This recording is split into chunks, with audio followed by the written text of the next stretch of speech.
2 fois par semaine, à Brumath, une équipe un peu spéciale s'active pour l'une des rares récoltes du monde agricole qui se pratique tout au long de l'année.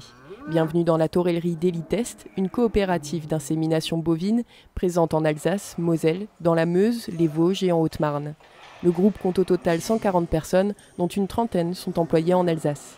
On appelle agents bouviers ou taureliers les personnes chargées de manipuler les bêtes en salle de récolte.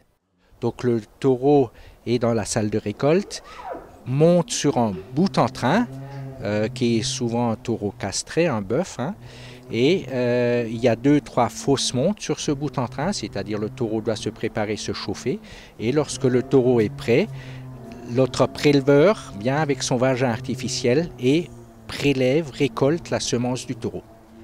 Une cinquantaine de taureaux sont entretenus toute l'année dans des boxes sur le site de Brumath, 80% de race Primolstein et le reste en Simmental et Vosgienne.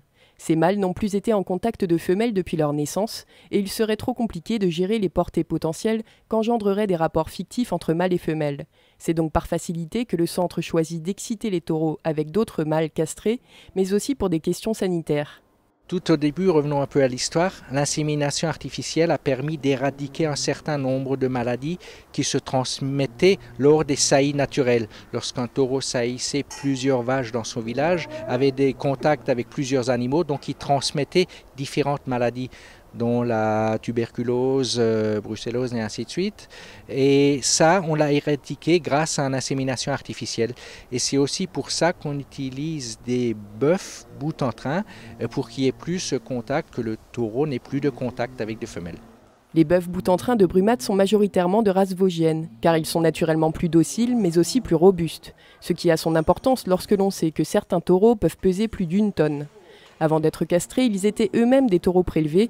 D'ailleurs, la Vosgienne est l'exemple type d'une race véritablement sauvée par la pratique de l'insémination artificielle. La Vosgienne, qui était une race en voie d'extinction dans les années 70, il ne restait plus qu'entre 1000 et 1500 animaux.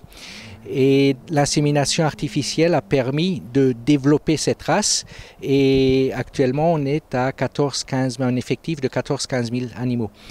Donc l'insémination a aussi permis de garder les meilleurs animaux de la race et d'améliorer la rusticité, la production laitière, la solidité de la race.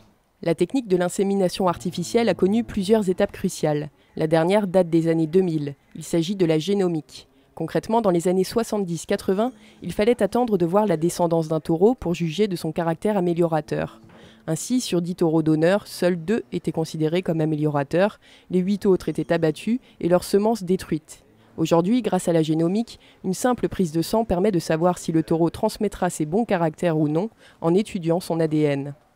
Actuellement, dans tous nos centres d'insémination, il n'y a que des taureaux génomiques. Donc ceci a eu pour effet de limiter considérablement le nombre d'animaux entretenus. Au niveau laboratoire, la semence est vérifiée au microscope. On vérifie la concentration, la qualité de semence, s'il y a des morts ou des vivants dans les spermatozoïdes. Et en fonction de cette qualité de semence, notre échantillon de semence est dilué.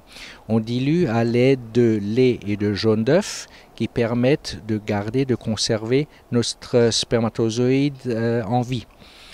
Tout ceci est effectué à une température de 35 degrés.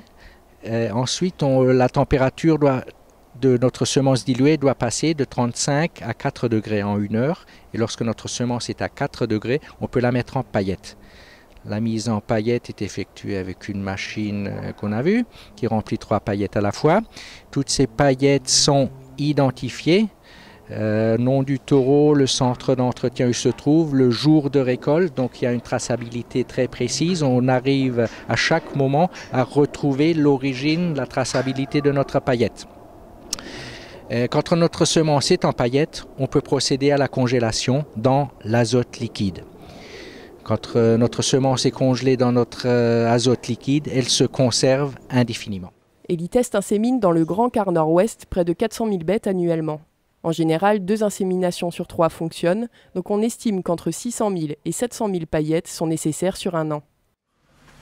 Parce que je vais pas revenir, je vais chez le vétérinaire, là. Hop, Brandt, et je te rappelle à 10h. Mon métier est inséminateur. Donc l'essentiel de mes journées est consacré à l'insémination. Je réalise également des échographies.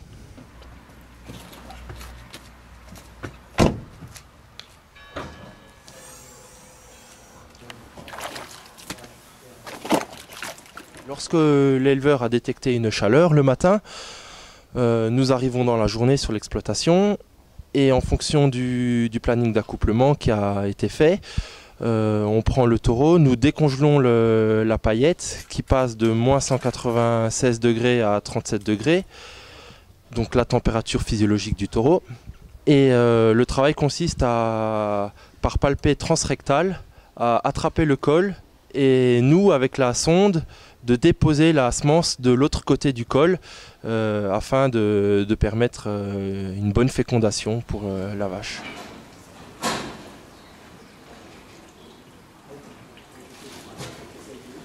La coopérative propose un service d'échographie et plus largement également de suivi repro. Donc c'est un service qui permet notamment après l'insémination de vérifier 35 jours après si la vache est gestante ou non et qui permet à l'éleveur d'être réactif si la vache est vide et de donc gagner du temps et de l'argent.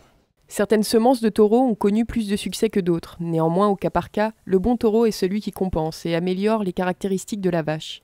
L'insémination joue donc un rôle de sélection dans une lignée de bêtes.